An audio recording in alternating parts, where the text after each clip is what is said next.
Section 5 of 4 science fiction stories by Alan E. Nourse. Consignment.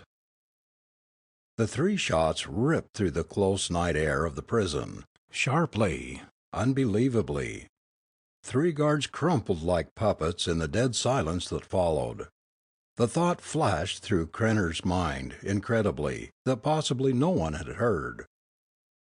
He hurled the rope with all his might up the towering rock wall, waited a long eternity as the slim strong line swished through the darkness, and heard the dull clank as the hook took hold at the top. Like a cat he started up, frantically, scrambling and climbing, the sharp heat of the rope searing his fingers. Suddenly daylight was all around him, the bright unearthly glare of the arc lights, the siren cutting in with its fierce scream. The shouts of alarm were far below him as he fought up the line, knot after knot, the carefully prepared knots. 20 seconds to climb, he thought, just 20 seconds. Rifle shots rang out below, the shells smashing into the concrete around him. Krenner almost turned and snarled at the little circle of men in the glaring light below, but turning meant precious seconds. A dull, painful blow struck his foot, as his hands grasped the jagged glass at the top of the wall. In a moment of triumph he crouched at the top and laughed at the little men and the blazing guns below. On the other side lay the blackness of the river. He turned and plunged into the blackness, his foot throbbing, down swiftly until the cool wetness of the river closed about him, soothing his pain, bathing his mind in the terrible beauty of freedom, and what went with freedom. A few dozen powerful strokes would carry him across and down the river, 3 miles below the prison fortress from which he had broken. Across the hill from that, somewhere, he'd find Sherman and a wide open road to freedom. Free! 27 years of walls and work, bitterness and hateful, growing, simmering revenge. 27 years for a fast-moving world to leave him behind, far behind. He'd have to be careful about that. He wouldn't know about things. 27 years from his life, to kill his ambition, to take his woman, to disgrace him in the eyes of society. But the candle had burned through. He was free, with time, free, easy, patient, to find Markson, search him out, kill him at last. Hours passed, it seemed, in the cold, moving water. Krenner struggled to stay alert. Loss of control now would be sure death. A few shots had followed him from the wall behind, hopeless shots, hopeless little spears of light cutting across the water, searching for him, a tiny dot in the blackness. Radar could never spot him, for he wore no metal, and the sound of his movements in the water were covered by the sighing wind and the splashing of water against the prison walls. Finally, after ages of pain and coldness, he dragged himself out onto the muddy shore, close to the calculated spot. He sat on the edge and panted, his foot swollen and throbbing. He wanted to scream in pain, but screams would bring farmers and dogs and questions. That would not do, until he found Sherman, somewhere back in those hills, with a copter and food and medication and quiet, peaceful rest. He tried to struggle to his feet, but the pain was too much now. He half walked, half dragged himself into the woods, and started as best he could to trek across the hills. Jerome Markson absently snapped the radio visor on his desk, sipping his morning coffee thoughtfully as he leafed through the reports on his desk, listened with half an ear until the announcer's voice seeped through to his consciousness. He tightened suddenly in his seat, and the coffee cooled before him, forgotten. Eastern Pennsylvania is broadcasting a 4-state alarm with special radio visor pictures in an effort to pick up the trail of a convict who escaped from the federal prison here last night. The escaped man who shot and killed 2 guards making good his escape dived into the river adjoining the prison, and is believed to have headed for an outside rendezvous somewhere in the Blue Mountain region. The prisoner is John Krenner, age 51, gray hair, blue eyes, 5'9". He is armed and dangerous, with 4 unsuccessful escape attempts, and 3 known murders on his record. He was serving a life term, without leniency, for the brutal murder in July 1967 of Florence Markson, wife of the now famous industrialist Jerome Markson, president of Markson Foundries. Any person with information of this man's whereabouts should report. Markson stared unbelieving at the face which appeared in the visor. Krenner, all right. The same cold eyes, the same cruel mouth, the same sneer. He snapped off the set, his face white and drawn. To face the bitter, unreasoning hate of this man, his former partner, even a prison couldn't hold him. A telephone buzzed, shattering the silence of the huge office. "Hello, Jerry. This is Floyd Gunn in Pittsburgh. Krenner's escaped." "I know. I just heard. Any word?" "Not yet. We got some inside dope from one of the men in the prison that he has an outside escape route, and that he's digging up all the information he could find in the past 3 months or so about the roads. But I wanted to warn you." The policeman's voice sounded distant and unreal. "He promised to get you, Jerry. I'm ordering you and your home heavily guarded." "Guards won't do any good," said Markson heavily. "Krenner will get me if you don't get him first. Do everything you can." The policeman's voice sounded more cheerful. "At any rate, he is in the eastern part of the state now. He has 400 miles to travel before he can get to you. Unless he has a copter or somehow gets on the roads, he can't get to you for a day or so. We're doing everything we can." Markson hung up the receiver heavily. 27 years of peace since that devil had finally murdered his way out of his life. And now he was back again. A terrible mistake for a partner. A man with no reason. A man who could not understand the difference between right and wrong. A man with ruthless ambition, who turned on his partner when honesty got in his way, and murdered his partner's wife in a rage when his own way of business was blocked. A man so twisted with rage that he threatened on the brink of capital punishment to tear Markson's heart out. Yet Markson had saved him from the chair. An appeal, some money, some influence, had snatched him from death's sure grasp, so he could come back to kill again. And a man with such diabolical good fortune that he could now come safely to Markson, and hunt him out, and carry out the fancied revenge that his twisted mind demanded. Markson took the visiphone in hand and dialed a number. The face of a young girl appeared. "Hi, Dad. Did you see the news report?" "Yes, I saw it. I want you to round up Jerry and Mike and take the copter out to the summer place on Nantucket. Wait for me there. I don't know how soon I can make it, but I don't want you here now. Leave immediately." The girl knew better than to argue with her father. "Dad, is there any chance?" "There's lots of chance. That's why I want you away from here." He flipped off the connection and sighed apprehensively. Now to wait. The furnaces had to keep going. The steel had to be turned out, one way or another. He'd have to stay. And hope. Perhaps the police would get him. The elderly lady sat on the edge of the kitchen chair, shivering. "I'll be glad to help you, but you won't hurt us, will you?" "Shut up," said Krenner. The gray plastic of his pistol gleamed dully in the poor light of the farm kitchen. "Get that foot dressed, with tight pressure and plenty of mycin. I don't want it to bleed, and I don't want an infection." The woman hurried her movements, swiftly wrapping the swollen foot.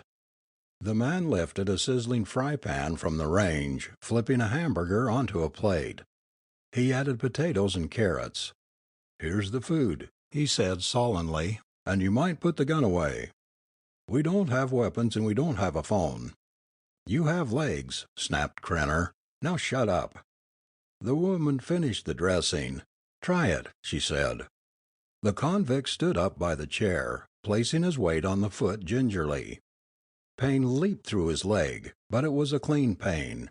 He could stand it. He took a small map from his pocket. "Any streams or gorges overland between here and Garrett Valley?" The farmer shook his head. "No." Give me some clothes then. No, don't leave. The ones you have on. The farmer slipped out of his clothes silently, and Krenner dropped the prison greys in the corner. "You'll keep your mouth shut about this," he said flatly. "Oh, yes, you can count on us," exclaimed the woman, eyeing the gun fearfully. "We won't tell a soul." "I'll say you won't," said Krenner, his fingers tightening on the gun. The shots were muted and flat in the stillness of the kitchen. An hour later Krenner broke through the underbrush, crossed a rutted road, and pushed on over the ridge. His cruel face was dripping with perspiration. It should be the last ridge, he thought. I've done a good 3 miles. The morning sun was bright, filtering down through the trees, making beautiful wet patterns on the damp ground. The morning heat was just beginning, but the food and medications had made progress easy. He pulled himself up onto a rock ledge, over to the edge, and felt his heart stop cold as he peered down into the valley below. A dark police copter nestled on the valley floor next to the sleek gray one. It must have just arrived, for the dark uniforms of the police were swarming around the gray machine. He saw the pink face and the sporty clothes of the occupant as he came down the ladder, his hands in the air. Too late. They caught Sherman. He lay back shaking. Impossible. He had to have Sherman. They couldn't possibly have known, unless somehow they'd foreseen, or heard. His mind seethed with helpless rage. Without Sherman he was stuck. No way to reach Markson, no way to settle that score, unless possibly the roads. He'd heard about them. Way back in 1967 when he'd gone up, the roads were underway. A whole system of rolling roads was proposed then, and the first had already been built, between Pittsburgh and the lakes. A crude affair, a conveyor belt system, running at a steady 75 miles per hour, carrying only ore and freight. But in the passing years reports had filtered through the prison walls. New men, coming up for a visit, had brought tales, gross exaggerations of the rolling roads grown huge, a tremendous system building itself up, crossing hills and valleys in unbroken lines, closed in from weather and hijackers, fast and smooth and endless. Criss-crossing the nation, they had said, in never-slowing belts of passenger and freight livestock. The Great Triangle had been first from Chicago to St. Louis to Old New York, and back to Chicago. Now every town, every village had its small branch, its entrance to the rolling roads, and once a man got on the roads, they had said, he was safe until he tried to get off. Clearly the memory of the reports filtered through Krenner's mind. The great central roads run from Old New York to Chicago, through New Washington and Pittsburgh. Markson was in Pittsburgh. Krenner started down through the underbrush, traveling south by the sun, the urgency of his mission spurring him on against the pain of his foot, the difficulty of the terrain over which he traveled. He was too far north. Somewhere to the south he'd find the roads, and once on the roads he'd find a way to get off. He stopped at the brink of the hill and gasped in amazement. They ran across the wide valley like silver ribbons. The late afternoon sunlight reflected golden pink from the plastic glass encasement, concealing the rushing line of travel within the covering. Like twin serpents, they lay across the hills, about a mile apart, the road traveling east and the road moving west. They stretched as far as he could see, and he could see the white sign which said, Maryvale Entrance, westbound, 3 miles. As he tramped across the field he could hear the hum of the roads grow loud in his ears. An automatic, machine-like hum, a rhythm of motion. Close to the westbound road he moved back eastward along it, toward the little port which formed the entrance to it. And soon he saw the police copter which rested near the entrance, and the uniformed men with their rifles, alert, 3 of them. Krenner fingered his weapon easily. It was almost dark, they would not see him easily, He kept a small hill between himself and the police and moved in within gunshot range. He could see the rocket like car resting on its single rail, waiting for a passenger to enter, to touch the button which would activate the tiny rocket engines and move it forward, ever and ever more swiftly until it reached the acceleration of the roads, and slid over and became a part of the road. Moving carefully, he slipped from rock to rock, closer to the car and the men who guarded it. Suddenly the bay of a hound cut through the gloom. Two small brown dogs with the men, straining at their leashes. He hadn't counted on that. Swiftly he took cover and lined his sights with the blue uniforms. Before they knew even his approximate location he had cut them down, and the dogs also, and raced wildly down the remainder of the hill to the car. Fare may be calculated from the accompanying charts, and will be collected when your car has taken its place on the roads, said a little sign near the cockpit. Krenner studied the dashboard for a moment, then jammed in the button marked "Forward," and settled back. The monorail slid forward without a sound, and plunged into a tunnel in the hill. Out the other side, with ever-increasing acceleration it slid alongside the gleaming silver ribbon, faster and faster. With growing apprehension, Krenner watched the speedometer mount, past 200, 220, 40, 60, 80. At 300 miles per hour, the acceleration force eased. The car suddenly swerved to the left, into a dark causeway, and then into the brightly lighted plastiglass tunnel. He was on the roads. Alongside the outside lane the little car sped, moving on an independent rail, sliding gently past other cars resting on the middle lane. An opening appeared, and Krenner's car slid over another notch, disengaged its rail, and settled to a stop on the central lane of the road. The speedometer fell to nothing, for the car's motion was no longer independent, but an integral part of the speeding rail itself. 300 miles per hour on a constant, non-stop flight across the rolling land. A loudspeaker suddenly piped up in his car. "Welcome to the roads," it said. "Your fare collector will be with you in a short while. After he has arrived, feel free to leave your car and be at ease on the road outside. Eating, resting, and sleeping quarters will be found at regular intervals. You are warned, however, not to cross either the barriers to the outside lanes nor the barriers to the freight carrying areas front and rear. Pleasant traveling." Krenner chuckled grimly and settled down in his car, his automatic in his hand. His fare collector would get a surprise. Down the road a short distance he saw the man approaching, wearing the green uniform of the roads. And then he stiffened. 3 blue uniforms were accompanying him. Opening the car door swiftly, he stepped out onto the soft carpeting of the road, and raced swiftly away from the approaching men. They saw him when he started to run. Ahead he could see a crowd of passengers around a dining area. A shout went up as he knocked a woman down in his pell-mell flight, but he was beyond them in an instant.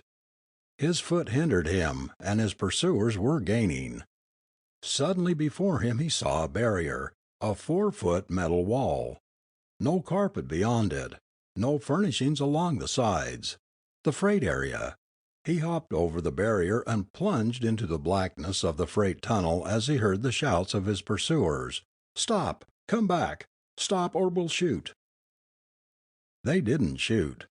In a moment Krenner came to the first freight carrier, one of the standard metal containers resting on the steel of the road.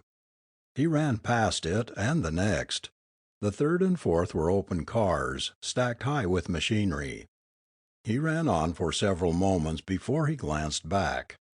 They weren't following him any more. He could see them, far back, where the light began, a whole crowd of people at the barrier he had crossed. But no one followed him. Odd that they should stop. He centered his mind more closely on his surroundings. Freight might conceal him to get him off the roads where no passenger station would ever let him through. He climbed to the top of a nearby freight container and slipped down. Chunks of rock were under his feet, and he fell in a heap on the hard bed. What possible kind of freight? He slipped a lighter from his pocket and snapped it on. Coal. A normal freight load. He climbed back up and looked along the road. No pursuit. An uneasy chill went through him. This was too easy. To ride a coal car to safety, without a single man pursuing him. To where? He examined the billing on the side of the car, and he forgot his fears in the rush of excitement. The billing read, Consignment coal, 20 tons. Markson Foundries, via Pittsburgh, private cutoff. His car was carrying him to Markson. His mind was full of the old, ugly hate, the fearful joy of the impending revenge. Fortune's boy, he thought to himself. Even Sherman could not have done so well, to ride the rolling roads, not just to Pittsburgh, not to the mountains, but right to Markson's backyard. He shivered with anticipation. Pittsburgh was only a few hundred miles away, and at 300 miles an hour. Krenner clenched his fists in cruel pleasure. He hadn't long to wait. An hour passed slowly. Krenner's leg was growing stiff after the exertion of running. Still no sign of life. He eased his position, and stiffened when he heard the little relay box above the consignment sheet give a couple of sharp clicks. Near the end. He hugged himself in excitement. What a neat trick, to ride a consignment of coal to the very yards where Markson would be. The coal yards which he might have owned, the furnaces, the foundry. There would be men there to receive the car from the line. Well, he could remember the men, day and night, working and sweating in those yards and mills. There would be men there to break the car and empty it. He was in old clothes, farm clothes. He would fit in so well. Soon as the car slowed, he could jump off, and simply join the other men. Or he could shoot if he had to. A little agility in getting out of the car, and a little care in inquiring the way to Markson's office. The car suddenly shifted to the outer lane. Krenner gripped a handle on the inside and held tight. He felt the swerving motion, and suddenly the car moved out of the tunnel into the open night air. He climbed up the side and peered over the edge. There were 5 cars in the consignment. He was on the last. Traveling almost at road speed along the auxiliary cutoff. Swiftly they moved along through the night, through the edge of the Pittsburgh steel yards. Outside he fancied he could hear the rattle of machinery in the yards, the shouts of men at their work. Making steel was a 24-hour proposition. Then they were clear of the first set of yards. The car made another switch, and Krenner's heart beat faster. A white sign along the side said, Private property, keep off, Markson Foundries line. Soon now they would come to a crunching halt. Men would be there, but his gun was intact. No matter how many men he met, he had to get to Markson. The little car shuddered a little, but the exhilaration continued. They were rising high in the air now, above the foundries. He looked down and could see the mighty furnaces thrusting their slim necks to the sky. A bolt of fear went through him. How far did the automatic system go? Automatic loading of coal from the fields, automatic switching onto the rolling roads. Automatic transfer of cars onto a private line which led the cars to the foundries. Where did the automatic handling stop? Where did the men come into it? 27-year-old concepts slid through his mind, of how freight was carried, of how machines were tended, of how steel was made. In a world of rapidly changing technology, 27 years can bring changes in every walk of life, in every form of production, even steel. A voice within him screamed, "Get off, Krenner, get off! This is a one-way road." He climbed quickly to the top of the car, to find a place to jump, and turned back, suddenly sick with fear. The car was going too fast. The first car had moved with its load to a high point on the elevated road. A thundering crash came to Krenner's ears as its bottom opened to dislodge its contents. Without stopping, without men, automatically. From below he could hear a rushing, roaring sound, and the air was suddenly warmer than before. The next car followed the first, and the next. Krenner scrambled to the top of the car in rising horror as the car ahead moved serenely, jerked suddenly, and jolted loose its load with a crash of coal against steel.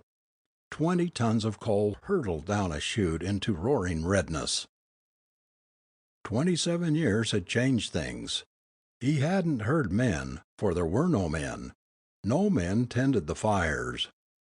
Glowing, white-hot furnaces, Markson's furnaces, which were fed on a regular, unerring, merciless consignment belt, running directly from the roads. Efficient, economical, completely automatic. Krenner's car gave a jolt that threw his head against the side and shook him down onto the coal load like a bag of potatoes. He clawed desperately for a grip on the side, clawed and missed. The bottom of the car opened, and the load fell through with a roar, and the roar drowned his feeble scream as Krenner fell with the coal.